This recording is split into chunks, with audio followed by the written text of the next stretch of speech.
একদল মুনাফিক বেরিয়েছে, ডাকাত বেরিয়েছে, ঈমান চোর বেরিয়েছে। তারা বলে ওলি মানা লাগবে না, নবী মানা লাগবে না, নবীর দরুদ পড়া লাগবে না, নবী সাল্লাল্লাহু আলাইহি সাল্লাম পড়া লাগবে না। ওই সমস্ত ডাকাতদের শোনে পাল্লাই ওদের ওয়াজ নসিহত শুনিয়েন না। এক নম্বর হলো আমাদের বর্ধমান ডিস্ট্রিক্টের শওকত আলীর বেটা ইয়াসিন তার নাম, দ্বিতীয় হলো রাহুল বিরাদার, তৃতীয় হলো মমতাজুল ইসলাম। এরা হলো ইসলামের বড় বড় ডাকাত। শোনো, ইহুদিদের চামচা ছিল। কিছু কিছু বীরভূম ডিস্ট্রিক্টে লাভপুর থানা শীতলপুর গ্রামে স্কুলের মাস্টার জিজ্ঞাসা করছে ছাত্রদের, কি হবে তুমি? আমি বিডিও হব। তুমি কি হবে? আমি এসডিও হব। তুমি কি হবে? আমি পুলিশ হব। তুমি কি হবে? আর্মি হব। তুমি কি হবে? একটা বাচ্চা ছেলে তখন বলছে, আমি বোকা হব। বলে বোকা মানে? বলে আমি এই জন্যই বোকা হব, আমি বড় হয়ে কাউকে যেন ঠকাতে না পারি। আহ, কত সুন্দর কথা বলুন তো। ইংল্যান্ডের একটা স্কুলে হাজার ছাত্র সবাইকে জিজ্ঞাসা করছে, তুমি কি হবে? আর্মি হব। তুমি কি হবে? ইঞ্জিনিয়ার হব। তুমি কি হবে? ব্যারিস্টার হব। তুমি কি হবে? অ্যাডভোকেট হব। তুমি কি হবে? বিডিও হব। তুমি কি হবে? এসপি হব। তুমি কি হবে? নেতা হব। তুমি কি হবে? একটা মুসলিম ঘরের ছোট্ট বাচ্চা বললেন, আমি সাহাবী হব। বলে সুবহানাল্লাহ। বলে সাহাবী? সাহাবী আবার কোন ডিগ্রি? সাহাবী আবার কি? চিন্তায় চিন্তিত পরামর্শ করে সাহাবী কি খুঁজে পাই না। বাচ্চাকে বললো, তুমি বাড়ি যাও, তোমার বাবাকে বলবে কালকে আমরা তোমাদের বাড়ি আসবো চা খেতে। বাচ্চাটা বাড়ি চলে গেছে। আব্বাকে বলেছে, আব্বা কালকে স্যাররা আসবেন আমাদের বাড়িতে চা খেতে। ভাইরাই আমার, শিক্ষকরা যখন তার বাড়ির গার্জেন বাবার কাছে পৌঁছে গেলেন, জিজ্ঞাসা করছেন, আপনি তো গার্জেন, আপনার ছেলে আমাদের স্কুলে পড়ে, ভালো মেধা, এত সুন্দর বুদ্ধি, তার পড়াশোনা স্মরণশক্তি খুব ভালো। তবে কালকে আমরা গতকালকে জিজ্ঞাসা করেছিলাম, মনের ইচ্ছাগুলো প্রকাশ করো, তুমি কি হবে? সবাই বাচ্চারা নিজ নিজ তামান্নাগুলো প্রকাশ করেছিল। কেউ বলেছিল আমি ইঞ্জিনিয়ার হব, কেউ বলেছিল ব্যারিস্টার হব, কেউ বলেছে ডাক্তার হব, কেউ বলেছে মাস্টার হব, কেউ বলেছে প্রফেসর হব, কেউ বলেছে অ্যাডভোকেট হব, কেউ বলেছে বিডিও হব, কেউ বলেছে এসডিও হব, কেউ বলেছে পুলিশ হব, আর্মি হব, আবার কেউ বলেছে আমি নেতা হব। কিন্তু আপনার ছেলেটা বলেছে আমি সাহাবী হব। সাহাবীটা কি? ছেলের বাপ তখন ঝরঝর করে কান্না শুরু করলেন। খুব কাঁদছেন, খুব কাঁদছেন, আর কেঁদে কেঁদে বলছেন, শোনেন, পৃথিবীর জমিনে যত নবী পয়গম্বর এসেছেন তাদের মধ্যে কোনো ত্রুটি নাই, ভুল নাই। तमाम নবী পয়গম্বরদের পরে যাদের স্থান, যাদের জায়গা, তাদেরকে বলা হয় সাহাবা। ওই সাহাবাদের জন্য কোরআনে ঘোষণা করা হয়েছে, ওয়াসাবিকুনাল আউয়ালুনা মিনাল মুহাজিরিন ওয়াল আনসার ওয়াত্তাবাউহুম বিইহসান রাদিয়াল্লাহু আনহুম ওয়া রাদু আন ওয়া আ'আদ্দা লাহুম জান্নাতিন তাজরি তাহতাহাল আনহার। ওই কোরআনে বলা হয়েছে, ওয়া ইযা কিলা লাহুম আমিনু কামা আমানান নাস। বলো সুবহানাল্লাহ। তবে একটা দল বেরিয়েছে যারা নিজেদেরকে সালাফি বলে, যারা নিজেদেরকে আহলে হাদিস বলে দাবি করে। শুনে থাকবেন আপনারা, সালাফি মতবাদ, আহলে হাদিস মতবাদ, তারা বলে আমরা খুব হাদিস মানি, কিন্তু সাহাবাদেরকে মানি না। তারা বলেছে জোর গলায় যে ওমরে ফারুক রাদিয়াল্লাহু তাআলা আনহু 20 রাকাত তারাবি পড়ে বেদাত করেছে। কত বড় আস্পর্ধা! ওমর ফারুক রাদিয়াল্লাহু তাআলা আনহু কার কথা? দয়ার রাসূল আমার বলেন, লাউ কানা বা'দা নবী লাকানা ওমর। আমার পরে আল্লাহ পাক কাউকে নবী করে পাঠাইবে না। আমি হলাম আখিরি জামানার শেষ নবী। আল্লাহ পাক যদি আমার পরে কাউকে নবী করে পাঠাইতেন তো আমার ওমরে ফারুককে আল্লাহ নবী করে পাঠাইতেন। কার কথা? ওই জালিম, ওই শয়তানগুলো ওমরে ফারুককে বেদাতি বলে, যে ওমরে ফারুক অর্ধ জাহান ইসলাম প্রচার করে মুসলমানদের কলিজা শীতল করেছে। কার কথা? যে ওমরে ফারুকের জন্য কোরআনে 21টা আয়াত নাজিল হয়েছে। শুধু ওমরে ফারুক নবীকে বলেছিলেন, মাকামে ইব্রাহিমে নামাজটা আদায় করলে কেমন হয়? মাকাম ইব্রাহিম নামাজ আদায় করলে কেমন হয়? আল্লাহ পাক সঙ্গে সঙ্গে ওমরে কথার উপর ফাইসালা দিয়ে বলেছেন, ওয়াত্তাখাযু মিন মাকামি ইব্রাহিম মুসাল্লা। এমন করে 21টা আয়াত ওমরের জন্য খাস করে নাজিল হয়েছে। সেই ওমরে ফারুককে ওরা বেদাতি বলে। ওদের নাম আহলে হাদিস। ওরা হাদিস মানে খুব নিজের দলের যেগুলো, স্বার্থের যেগুলো সব সহি, তোমরা যেগুলো করো সব ভুল। ওরা বলে 7 ভাগে কোরবানি দেওয়া যাবে না। আর একটা কথা বলছে, এখন আমাদের হানাফি মাযহাবে খাসি বলেন, গরু বলেন, যেটা অন্ডকোষ বা বিচ্ছি বলা হয়, ওটা খাওয়া না জায়েজ। ওটা খাওয়া না জায়েজ। ওরা বলছে জায়েজ, সব খেতে পারবে। এইরকম একটা দল। আমার সোনার টুকরো বন্ধুরা, আমার সুধী মানুষেরা, এই সমস্ত ফিতনাকারী দল থেকে বাঁচার চেষ্টা করেন। মুসলমান সোনার টুকরো বন্ধুরা, আমার সুধী মানুষেরা, ও আমার বাবাজিরা, ভাইরাই আমার, সাহাবী হবে সাহাবী। আল্লাহ পাক তাদের জন্য বলেন, ওয়াইজা কিলা লাহুম আমিনু কামা আমানান নাস।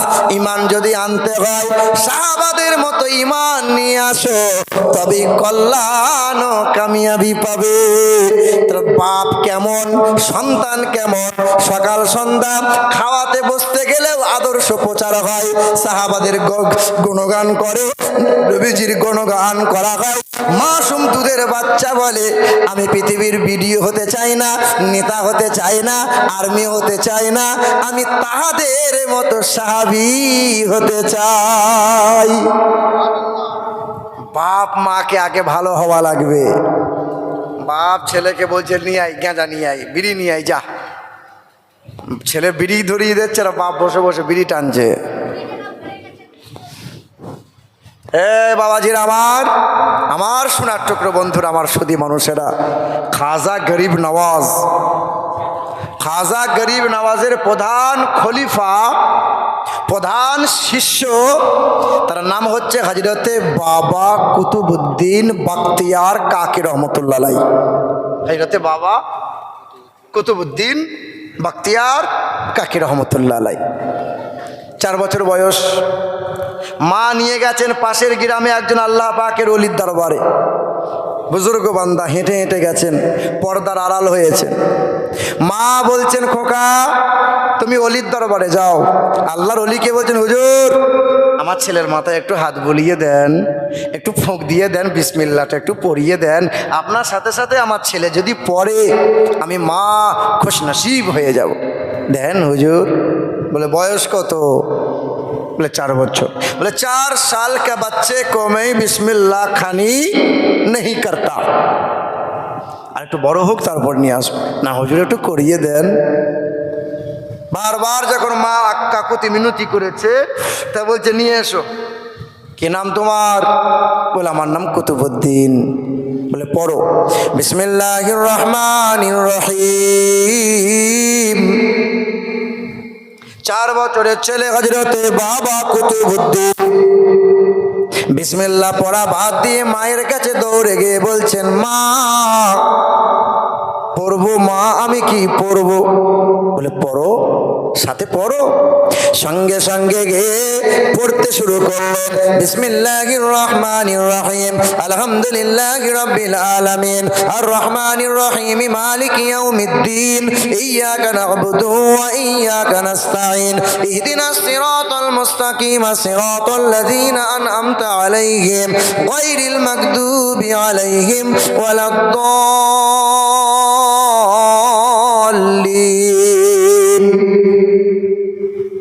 সূরা ফাতিহা শেষ করে দিয়েছে। 4 বছরের ছেলে আর থামে না, পড়তে শুরু করে আলিফ লাম মিম যালিকাল কিতাবু লা রাইবা ফি। পড়তে পড়তে সূরা বাকারা শেষ হয়ে যায়, আবার পড়তে পড়তে সূরা আল ইমরান শেষ হয়ে যায়, পড়তে পড়তে সূরা নিসা শেষ হয়ে গেল, এমন করে আল মাইদা শেষ হয়ে গেল, সূরা আনআম শেষ হয়ে গেল, সূরা আরাফ শেষ হয়ে গেল। 1 পারা নয়, 2 পারা নয়, 4 বছরের ছেলেটা 15 পারা পর্যন্ত কোরআন শরীফ দাঁড়িয়ে দাঁড়িয়ে চোখ বন্ধ করে শুনিয়ে দিল। तो बाबा हमीदुद्दीन नगरी बोलছেন, बेटी तू तो अभी कहा मेरे बच्चे 4 साल का है।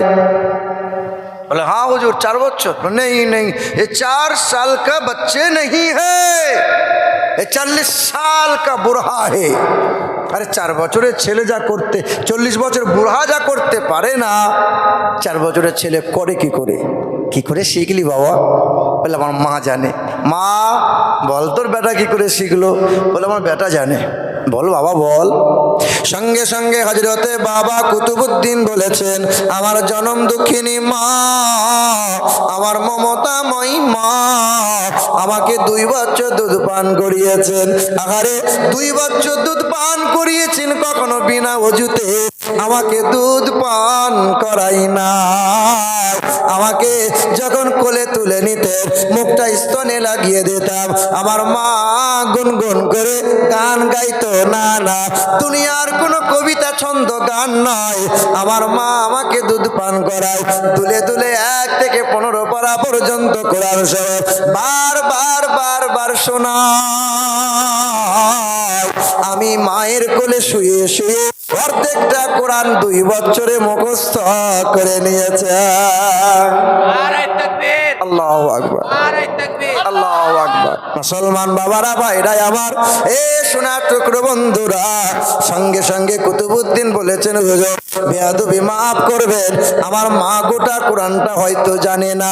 গোটা কোরআনটা যদি মা মুখস্থ শোনাইতে, আমি 2 বছর বয়সে মায়ের কোলে শুয়ে শুয়ে আমি গোটা কোরআন মুখস্থ করে আপনার সামনে শুনিয়ে দিতাম। শোনো মা, মাটি যদি ভালো হয় গাছ ভালো হবে, গাছ ভালো হলে ফসল ভালো হবে। মা তুমি যদি নেককারিনী হও মা, তোমার বাচ্চা ভালো হবে, কারখানা ভালো বলে তার প্রোডাক্ট হয় ভালো। মা তোমার পেট যদি ভালো হয়, তোমার বাচ্চা হবে ভালো। আর মা যদি সিরিয়ালওয়ালা হয়, মা যদি ভুরু ফিলাপ করনেওয়ালা হয়, মা যদি টাইট ফিট পোশাক পরনেওয়ালা হয়, মা যদি বেহায়া বেশরমওয়ালা হয়, ওর বাচ্চা বিচুতি মাল তৈরি হবে, তোকেও জ্বালাবে, পাড়ার লোককে জ্বালাবে। কথা বলেন না কেন? হযরতে কুতুবউদ্দিনের প্রধান খলিফা, তার নাম হচ্ছে বাবা ফরিদ উদ্দিন গঞ্জ সাকার। হ্যাঁ, যাকে চিনির ভান্ডার বলা হয়, যিনি মাটি ফুঁক দিলে সোনা হয়ে যায়, এত বড় আল্লাহর ওলি। তো তিনি চলতেন, ওয়াজ নসিহত করা লাগতো না, তার চেহারা দেখে মানুষ কলমা পড়ে নিত। মাকে এসে বলছেন, মা তুমি কি শুনেছো মা আমার কেরামতির কথা, তুমি কি শুনেছো? বলে কি রে বাবা? বলে আমার চেহারা দেখে মানুষ কালেমা পড়ে দিনের পথে চলে আসে। বলে সুবহানাল্লাহ। তবে বাপ ফরিদ, এটা তোর কোনো কেরামতি নয় রে বাপ, এটা তোর মায়ের কেরামতির জন্য, তোর মায়ের মেহনতের জন্য তুই পেয়েছিস। বলে মা তুমি আবার আমার জন্য কি করেছো? বলে খোকা, তুই আমার পেটে 9 মাস ছিলি, 2 বছর দুধ পান করিয়েছি, কখনো বিনা ওযুতে দুধ পান করাই নাই। যেদিন হতে সাবালিকা হয়েছি, আজ বৃদ্ধা হয়েছি, চুল পাকতে শুরু করলো রে বাবা ফরিদ, আজ পর্যন্ত কোনোদিন ইচ্ছাকৃত তাহাজ্জুদের নামাজ আমি ত্যাগ করি নাই। আচ্ছা শোনেন কুতুবউদ্দিন, এবার শোনেন কুতুবউদ্দিন আল্লাহর ওলিটা কে? হযরতে বাবা কুতুবউদ্দিন বখতিয়ার যখন ইন্তেকাল হবে, ইন্তেকাল হওয়ার আগে তার খাদিমকে বলেছেন, খাদিম, এ আমার খাদিম, আমি তোমাকে দুটো উপদেশ করে দিয়ে যাই। এক হলো আমার ইন্তেকাল হয়ে যাবে, 2 দিন 3 দিন ধরে পচিয়ে যেন রাখবে না, কাহারও জন্য অপেক্ষা করবি না। রাসূলুল্লাহ বলেছেন ইন্তেকাল হলে তাড়াতাড়ি কাফন দাফন করে দাও। আর 2 নম্বর উপদেশ হলো আমার জানাজায় হাজার হাজার আলেম উলামা মুফতি মুহাদ্দিসরা শরীক হবে, তবে যাকে তাকে দিয়ে আমার জানাজা যেন পড়াবি না। এ খাদিম, যে আলেম যে হাফেজ যে মানুষটার 4 গুণওয়ালা হবে, ওই 4 গুণওয়ালা মানুষ আমার জানাজা পড়াবে। হুজুর 4 গুণওয়ালা মানুষ কেমন কেমন তারা হবে, কেমন 4টে গুণ হওয়া চাই? সেই দিন হযরতে বাবা কুতুবউদ্দিন খাদিমকে বললে, শোনো 4 গুণওয়ালা হলো, 1 নম্বর গুণ হলো ওই মানুষটা জীবনে কখনো কোনো দিন একটাও মিথ্যা কথা বলবে না। আর 2 নম্বর হলো ওই মানুষটা আসরের ফরজ নামাজ আগে 4 রাকাত সুন্নত, ওই মানুষটা কোনোদিন সে ফেল করবে না। আর ওই মানুষটা 40 বছর কোনোদিন তাহাজ্জুদের নামাজ তার কাজা হবে না। আর ওই মানুষটা জীবনে কখনো কোনোদিন এই নজরে কোনো খারাপ মহিলার দিকে তাকাবে না। আল্লাহর ওলি কুতুবউদ্দিন ইন্তেকাল হয়ে গেল, হাজার হাজার মানুষ শোক নেমে গেল, কান্নায় হাহাকার, হাজার হাজার আলেম ওলামা হাজির হয়েছে, বড় বড় মুফতি মুহাদ্দিসরা হাজির হয়েছে। খাদিম তখন ঘোষণা করলেন, 4 গুণওয়ালা মানুষ যদি কেউ থাকো বাবা, আমার বাবা কুতুবউদ্দিন পীর মুর্শিদের জানাজাটা পড়িয়ে দাও। কত আলেম ওলামা, সবার মুখ ছোট হয়ে গেছে, সবাই তো এই 4 গুণওয়ালা মানুষ তো কেউ থাকে না, কাউকে পাওয়া যায় না। কিছু সময় পার হয়ে গেল, বেলা বয়ে যায়, বারবার খাদেম আহ্বান করে, কেউ কি নাই? হঠাৎ করে বলে, একটা মানুষ যেন আসছে, রাস্তা সাইড করে দাও, রাস্তা একটু জায়গা করে দাও। ওই মানুষটা ছুটে এসে বলে, ভাই কুতুবউদ্দিন,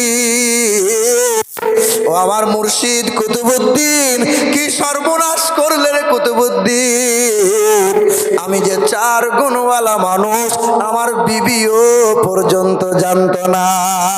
যে মানুষটা ছুটে এসে জানাজা পড়াতে এলো, ওই মানুষটা কোনো আলেম নয়, ওই মানুষটা কোনো পীর ফকির নয়, ওই মানুষটা কোনো মুফতি মুহাদ্দিস নয়, ওই মানুষটা একজন রাষ্ট্রনেতা, দিল্লির সিংহাসনে তিনি দেশ চালানো ব্যক্তি, রাষ্ট্রনেতা। ওই মানুষটা রাজনৈতিক নেতা মানুষ, ওই মানুষটা ছিলেন হযরতে আলতামাস রহমতুল্লাহ আলাইহি। যে মানুষটা নেতাগিরি করেছে অথচ তাহাজ্জুদের নামাজ ফেল করে না, নেতাগিরি করতো অথচ মিথ্যা কথা বলতো না, ওই মানুষটা নেতাগিরি করেছিল, দেশ চালিয়েছিল, অথচ কোনোদিন কোনো নজর খারাপ কাউকে দেখে নাই। ওই মানুষটা নেতাগিরি করেছিল, আসরে 4 রাকাত সুন্নত কোনোদিন ফেল করে নাই। হায় হায় হায় হায় মুসলমান, আমার দিকে তুমি তোমার দিকে একটু তাকিয়ে দেখো। তোমাকে নেতা হতে মানা করি নাই, মেম্বার হও, নেতা হও, এমএলএ হও, এমপি হও, নামাজ ছেড়ে দিও না, নামাজ ছাড়া কোনো গতি নাই। ওই বাপ কুলাঙ্গার যে নিজের ছেলেকে নিজের বিবিকে ভোরের বেলায় উঠিয়ে বলে, এই নামাজ পড়া লাগবে, বাড়িতে কোরআন পড়া লাগবে, ও বাপ তো মরে গেছে, ওর বাপ বেঁচে আছে কি করে যে ছেলে মেয়েকে নামাজ পড়াই না? আর এই জাতি সবচেয়ে বেশি মার খাচ্ছে, তার একটাই কারণ, এই জাতি নিজের সন্তানদেরকে দিনের তালিম দেয় না। মসজিদ করেছে মার্বেলওয়ালা, মসজিদ আবার এসি বসানো, অনেক মসজিদে 16টা ফ্যান লাগানো আছে, ফ্যান না করলে হুজুরদের নামাজ পড়া যাবে না। যে মসজিদে মার্বেলওয়ালা, আরে মার্বেল তুলে বিক্রি করে দেওয়া দরকার, আরে মসজিদের ফ্যানটা খুলে বিক্রি করে দাও। যে মসজিদের মক্তবখানা নাই, যে মসজিদে বাচ্চাদের কোরআনের তালিমের শিক্ষা দেওয়া হয় না, যে জাতির শিক্ষা নাই, সে জাতির ওই রকম চকচকে মসজিদের কি দরকার?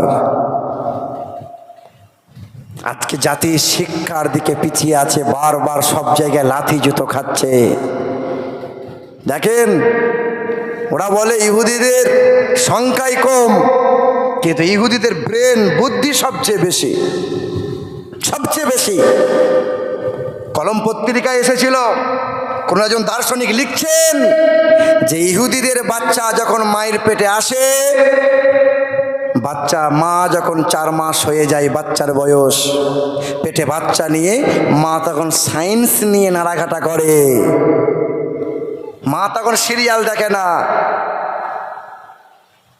আর আমার ঘরের মা খালারা পেটে বাচ্চা নিয়ে সিরিয়াল দেখে, হিন্দি গান শোনে, গালমন্দ করে।